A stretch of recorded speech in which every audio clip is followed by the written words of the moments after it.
Que el Señor les bendiga, mis estimados hermanos líderes, lideresas de células juveniles. Para mí es un privilegio poder estar con ustedes y poder compartir el estudio de la guía que corresponde para esta semana. El título del tema que vamos a estar estudiando junto a nuestros jóvenes es Elías y el terror de las tinieblas. Para poder profundizar en este tema, la lectura bíblica nosotros la vamos a tener en el primer libro de los Reyes, capítulo 19, versículos del 1 al 8, que vamos a ir abordando hoy poco a poco a medida vayamos avanzando. Lo primero que debemos nosotros tener claro, porque seguramente nuestros jóvenes han escuchado el nombre de Elías, es que Elías era un hombre de Dios. Elías, la palabra nos registra en el primer libro de los Reyes que tuvo momentos de gloria, momentos muy magníficos, gloriosos. Dentro de estos momentos que Elías tuvo en su vida, lo primero que podemos decir es que gracias a Elías, el pueblo de Israel experimentó 3 años y medio de sequía. Dios usó a Elías tanto para que la lluvia parara, pero también Dios usó a Elías para que la lluvia regresara a los 3 años y medio. Fue a través de la oración de Elías, fue a través de su persona que Dios envió advertencias a su pueblo. Pero además de eso, también vemos a un Elías que tuvo el valor de poder matar a filo de espada a 450 profetas de Baal, y con eso posicionaba la imagen del Dios verdadero. Elías había mostrado grandes episodios de poder y de maravillas, cómo Dios le había usado en gran manera. Pero ahora nos estamos encontrando en este pasaje con un Elías que se encuentra con mucho temor. Elías tiene una actitud de miedo, de frustración ante Jezabel, y es lo que nosotros vamos a estudiar en esta ocasión. El primer punto, hermanos, que vamos a tocar en esta ocasión es un monstruo llamado Jezabel. Vamos a leer el versículo 1 y 2. Primera de Reyes, capítulo 19, versículo 1 y 2, dice de la siguiente manera. Acab le contó a Jezabel todo lo que Elías había hecho y cómo había matado a todos los profetas a filo de espada. Entonces Jezabel envió un mensajero a que le dijera a Elías, que los dioses me castiguen sin piedad si mañana a esta hora no te he quitado la vida, como tú se la quitaste a ellos. Jezabel se molesta mucho porque escucha la noticia de que Elías le ha arrebatado la vida a 450 profetas de Baal. Y con esto, lógicamente, había posicionado la imagen de Dios y el Dios de Israel pues estaba superando a esa falsa deidad. Ahora bien, cuando nosotros hablamos de un monstruo, ¿a qué nos referimos? ¿Cuál es la definición que encontramos para la palabra monstruo? Hay muchas, de hecho, ¿verdad? Y bueno sería que investigáramos y que profundizáramos. Sin embargo, cuando encontramos las definiciones que se acoplan a la personalidad humana, nos damos cuenta que hay personalidades monstruosas. ¿Y cuáles son las características de estas personalidades monstruosas? Bueno, son aquellas que son personas que demuestran crueldad, son personas que demuestran inmisericordia, son personas que tienen una personalidad dura, y además de eso pueden afectar a otros sin sentir mayor remordimiento. Esa es una personalidad monstruosa. Jezabel cumplía con esas características, y como lo leímos hace unos momentos, para Jezabel lo que Elías había hecho era una aberración, y por eso iba a ir tras él y no iba a descansar hasta verlo muerto. Es decir, Jezabel respiraba odio, Jezabel respiraba crueldad. Jezabel lo que demostraba era una profunda perversidad en su personalidad. Y no importa lo que tenga que hacer, ella está dispuesta a encontrar a Elías y quitarle la vida, no descansar hasta lograrlo. Por eso veíamos en el versículo 2, repetimos el versículo, dice, entonces Jezabel envió un mensajero a que le dijera a Elías, que los dioses me castiguen sin piedad, si mañana a esa hora no te he quitado la vida, como tú se la quitaste a ellos. Esto es una cuestión que se sigue repitiendo hoy, mis estimados, estimadas, porque siguen habiendo entre nosotros en nuestra sociedad y a nuestro alrededor personas con una personalidad monstruosa, personas que respiran odio en contra de los demás, personas a las que no les interesa la dignidad humana, la dignidad de la vida, y no temen en poder pasar sobre quien sea para alcanzar sus propios intereses. Así era Jezabel, pero también así tenemos hoy ejemplos actuales de personas crueles, de personas sin piedad, de personas que promueven hoy, incluso a través de redes sociales, a través de medios de comunicación masivos, que promueven el odio en contra de los demás y que lo único que importa es la dignidad de las personas. Lógicamente, esta personalidad atemoriza, pero el temor no es una herramienta válida delante de Dios para conseguir ningún objetivo. Y aunque Jezabel está velando por sus propios intereses, no es lo correcto. Sin embargo, hoy en día nosotros vemos que hay personas que, ostentando o teniendo en sus manos algún tipo de poder, no temen en usarlo en contra de aquellos más vulnerables. Y es ahí donde nosotros tenemos que tener mucha atención, o tenemos que poner mucha atención, porque sucede que estos monstruos actuales también tienen personas que les siguen o que siguen su discurso de muerte, su discurso en contra de la vida, o su discurso monstruoso, sin piedad, inmisericordioso y cruel. Y de eso debemos cuidarnos todos nosotros. Cada vez que nosotros veamos redes sociales, cada vez que nosotros nos llamemos seguidores de alguien o estemos pendientes de lo que una persona dice, observemos qué tipo de personalidad demuestra, porque probablemente estemos poniendo mucha atención a monstruos actuales que solo buscan destruir, que solo buscan aprovecharse de los demás por sus propios intereses. Esto nos lleva al segundo punto de nuestro estudio. El segundo punto es: Elías se asustó. Vamos a leer los versículos 3 y 4 de la lectura que teníamos. La palabra del Señor dice: Elías se asustó y huyó para ponerse a salvo. Cuando llegó a Beerseba de Judá, dejó allí a su criado y caminó todo un día por el desierto. Llegó a donde había un arbusto y se sentó a su sombra con ganas de morirse. «Estoy harto, Señor», protestó. «Quítame la vida, pues no soy mejor que mis antepasados». Como lo habíamos mencionado al principio, mis estimados jóvenes, Elías era un hombre de Dios.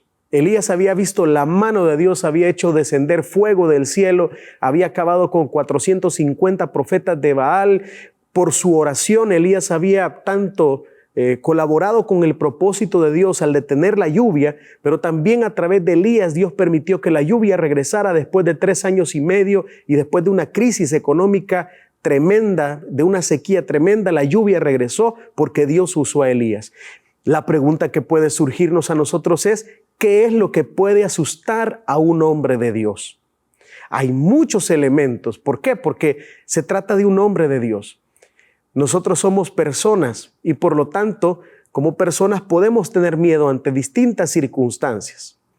Para este punto del estudio, nosotros incluso podemos recordar aquellas respuestas que nuestros jóvenes o aquellos comentarios que los jóvenes han hecho desde el principio del estudio de esta guía, en donde les podemos preguntar a qué le tienen temor o cuál es su mayor miedo. Y eso no nos hace débiles. Lo que sí demuestra, o el problema sería, cuando nos dejamos dominar por el temor.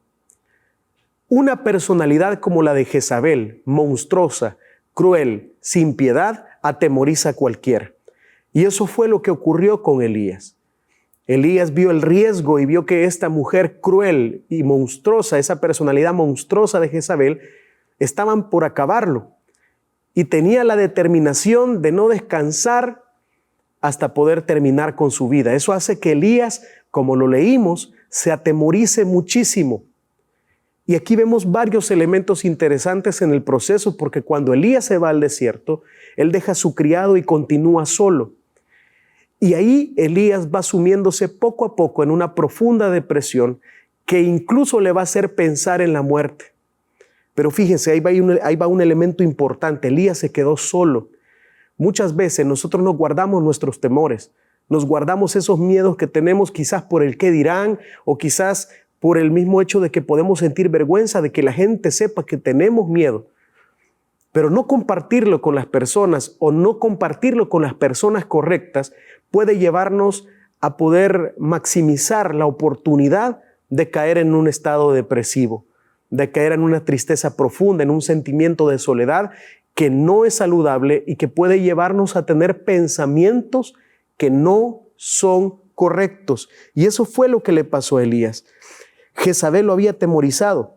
Y esa maldad de Jezabel, como habíamos mencionado, hoy siguen habiendo personalidades monstruosas como la de Jezabel. Pero la realidad es que la maldad sigue hoy en día tal cual.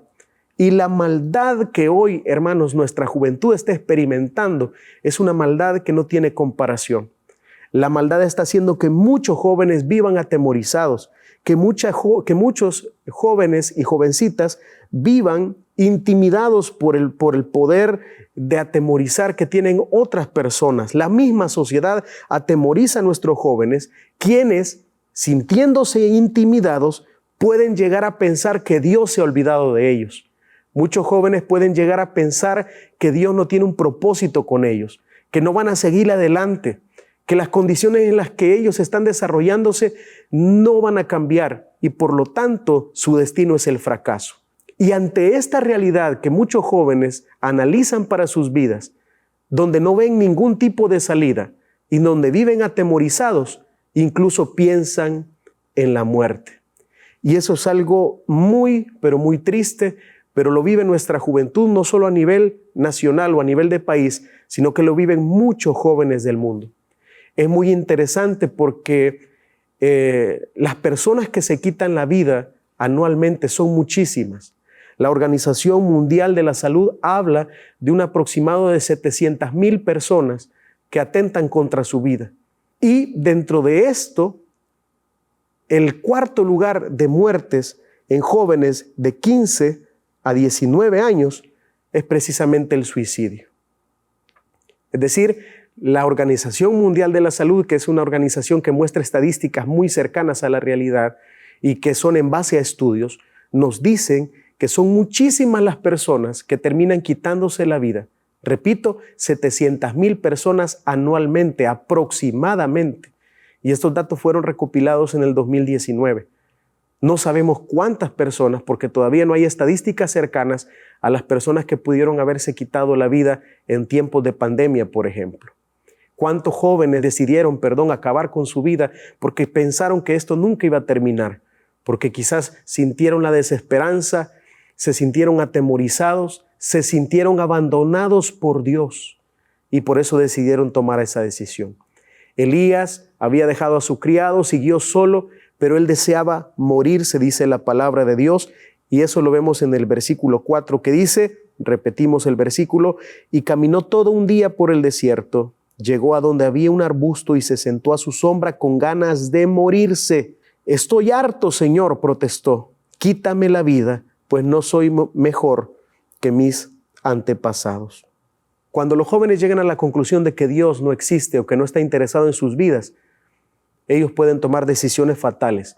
Y muchos de los jóvenes a los que les vamos a compartir este estudio lo habrán pensado quizás más de alguna vez. Muchos jóvenes han meditado el quitarse la vida como una salida, como una solución a esa intimidación que les causa la maldad humana actual. Pero ahí es importante que nosotros sepamos que no debemos rendirnos ante el temor. El problema no es que no vayamos a sentir tristeza, porque todos en algún momento de la vida vamos a sentirnos tristes. En algún momento podemos ser víctimas de la depresión, pero debemos animarnos unos a otros. Las cosas no pueden terminar ahí. No debemos rendirnos. Nosotros tenemos un Dios poderoso de nuestro lado. Nosotros no estamos solos. Rendirnos no debe ser la primera opción. Y aunque nos atemorice la maldad que actualmente impera en la sociedad, en la realidad y alrededor nuestro, no debemos rendirnos al hecho de que Dios puede vencer la maldad y que para Él no hay nada imposible. No nos dejemos manipular por el temor. No nos dejemos vencer por el temor. Al contrario, luchemos, salgamos adelante, demos lo mejor de nosotros y que Dios también sea glorificándose en nuestra vida. Pasamos al tercer punto, que es Dios siempre cuidó de Elías. Vamos a leer los versículos del 5 al 8. La palabra de Dios dice: luego se acostó debajo del arbusto y se quedó dormido. De repente un ángel lo tocó y le dijo: levántate y come.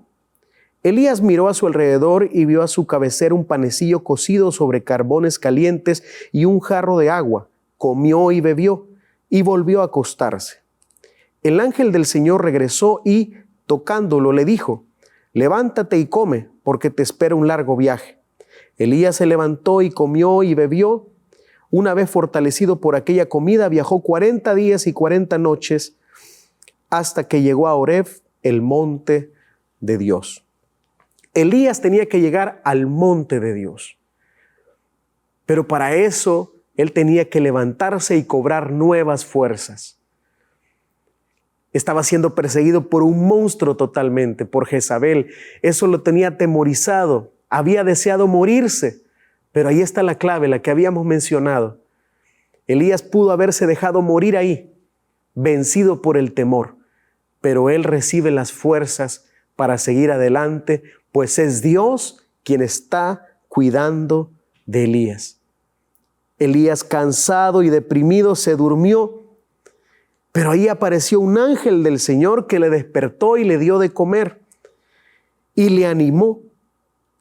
Y esa comida, ese ángel es capaz de inyectarle el ánimo suficiente, la fuerza suficiente a Elías para que él se pueda poner de pie, pueda cobrar nuevas fuerzas y pueda seguir adelante siguiendo o buscando su destino, que era el monte de Dios, que era el lugar al que tenía que llegar.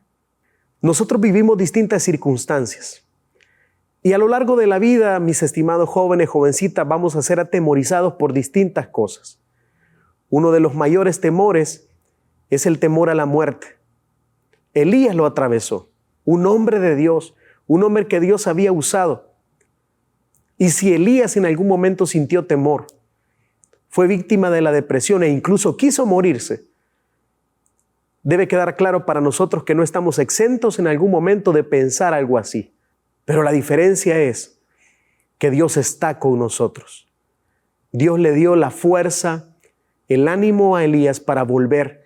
Envió a su ángel y dice la palabra de Dios que el ángel le dio de comer. Y no solamente una vez, porque la primera vez el ángel le da de comer, lo vemos en el versículo 6, y dice la palabra de Dios: Elías miró a su alrededor y vio a su cabecera un panecillo cocido sobre carbones calientes y un jarro de agua. Comió, bebió y volvió a acostarse. Pero en el versículo 7 vemos cómo el ángel del Señor regresa y lo vuelve a tocar y lo anima, le pide que come porque hay un largo viaje que le espera. Dios está interesado en que nosotros lleguemos a cumplir nuestro propósito en esta vida. Dios está interesado en que tú cumplas el propósito para el cual Él te diseñó. Es un propósito grande por el que Dios te permite escuchar este estudio, por el que Dios te está permitiendo compartir este estudio con la juventud. Es porque Dios tiene un propósito. Pero para llegar a este propósito, habrán distintas circunstancias, obstáculos, dificultades y temores que tendremos que aprender a vencer, no con nuestra propia fuerza, sino con la fuerza de Dios. Aquí Elías es testigo de cómo Dios a través de un ángel está cuidando de él, porque es necesario que llegue al monte de Dios. Es decir, es necesario que Elías cumpliera su propósito. Dios tiene propósitos contigo y no puedes dejarte vencer por la muerte. Al contrario, debes levantarte y debes seguir adelante. Dios siempre vendrá a nuestro auxilio y eso es algo que debe darnos mucha esperanza. Cuando tú te sientas no poder más, cuando a tu mente lleguen pensamientos en los cuales incluso consideres la muerte, detente ahí. Es hora de levantar tu rostro, de clamar al cielo y seguramente encontrarás ahí a Dios, quien no solo cuidará de ti, sino que te guiará hasta que puedas encontrar el propósito y la salida a esa situación que tú estás viviendo. Que sea la paz y la seguridad de Dios quien pueda guiarte para que puedas alcanzar todos esos propósitos y no te dejes vencer por el temor. Tenemos un Dios que puede ayudarnos a seguir adelante. Este ha sido el estudio correspondiente a esta semana. La recomendación siempre es que nosotros profundicemos más, que podamos consultar la bibliografía, que podamos buscar elementos que puedan fortalecer este estudio. Pero sobre todas las cosas, preparemos nuestro corazón. Pidámosle a Dios que pueda usar nuestras vidas para que a través de este tema muchos jóvenes puedan vencer sus temores y puedan seguir adelante en el nombre del Señor. Para mí ha sido un gusto poder compartir con ustedes. Que el Señor me los bendiga grandemente.